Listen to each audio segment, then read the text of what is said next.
بسم اللہ الرحمن الرحیم۔ السلام علیکم ناظرین۔ روایت ہے کہ کفار مکہ حضور نبی کریم صلی اللہ علیہ وآلہ وسلم کے قتل کا منصوبہ بنا رہے تھے۔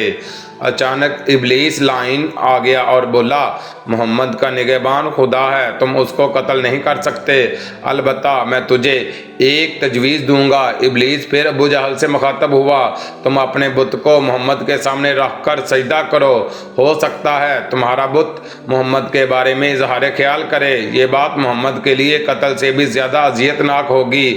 ابو جہل کا بت جواہرات سے جڑا ہوا تھا، اس نے بت اٹھایا اور حضور نبی کریم صلی اللہ علیہ وآلہ وسلم کے سامنے رکھ دیا۔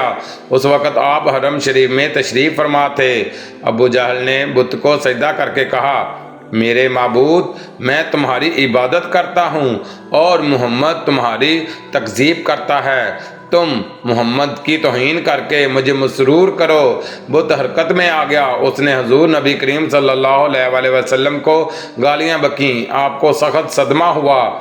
آپ حزن و ملال میں اٹھے اور خدیجہ رضی اللہ تعالی عنہا کے گھر آ کر اندر سے دروازہ بند کر لیا۔ تھوڑی دیر گزری تھی کہ دروازہ پر دستک ہوئی۔ دروازہ کھولا گیا تو ایک اجنبی نوجوان اندر آ گیا۔ اس کے ہاتھ میں تلوار دیکھ کر حضرت خدیجہ رضی اللہ تعالی عنہا گھبرا گئیں۔ جوان نے حضور نبی کریم صلی اللہ علیہ وآلہ وسلم کو سلام عرض کیا۔ آپ نے سلام کا جواب دے کر فرمایا، آپ کون ہیں؟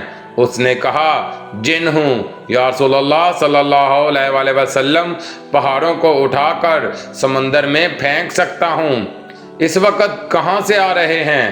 7 سمندر پار ایک جزیرہ میں تھا۔ جبرائیل علیہ السلام نے آ کر مجھ سے کہا کہ فلاں شیطان کو قتل کر دو، اس نے ابو جہل کے بت میں داخل ہو کر ہمارے آقا صلی اللہ علیہ وآلہ وسلم کو گالیاں بکی ہیں۔ اپنی داستان بیان کرتے ہوئے اجنبی نے کہا، یا رسول اللہ صلی اللہ علیہ وآلہ وسلم، جبرائیل علیہ السلام نے مجھے تلوار دی ہے، میں فوراً مکہ آیا، مطلوبہ شیطان مکہ میں نہیں تھا، میں نے اسے ارض اربا میں دیکھا تو قتل کر دیا اور آپ کی خدمت میں حاضر ہو گیا ہوں۔ حضور نبی کریم صلی اللہ علیہ وآلہ وسلم نے جن کی بات سن کر اس کے حق میں دعا فرمائی اور کہا، میں مشکلات میں اللہ سے مدد لیا کرتا ہوں، اب آپ تشریف لے جائیے۔ اس نے کہا، لیکن میری ایک خواہش ہے حضور۔ کیا خواہش ہے؟ آپ کل بھی حرم میں تشریف لے جائیے گا، ابو جہل بت لے کر پھر آئے گا۔ حضور نبی کریم صلی اللہ علیہ وآلہ وسلم نے جن سے حامی بھر لی۔ دوسرے روز حضور نبی کریم صلی اللہ علیہ وآلہ وسلم حرم میں تشریف لے گئے۔ آپ کے ساتھ حضرت ابوبکر صدیق رضی اللہ تعالی عنہ بھی تھے۔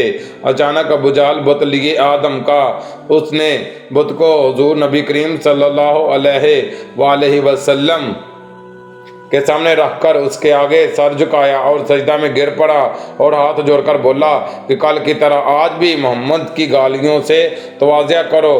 بت میں حرکت ہوئی، پھر آواز آئی، لا الہ الا اللہ محمد رسول اللہ، میں جھوٹا معبود ہوں، نہ نفع پر قادر ہوں اور نہ ہی نقصان پر، خدا کو چھوڑ کر میری عبادت کرنے والے کے لیے جہنم کا دردناک عذاب ہے۔ ابو جہل غصہ سے اٹھا اور بت کو اٹھا کر زمین پر دے مارا، بت ٹوٹ پھوٹ گیا۔ تو ابو جہل نے کہا، محمد نے میرے بت پر جادو کر دیا ہے، اور وہاں سے چلا گیا۔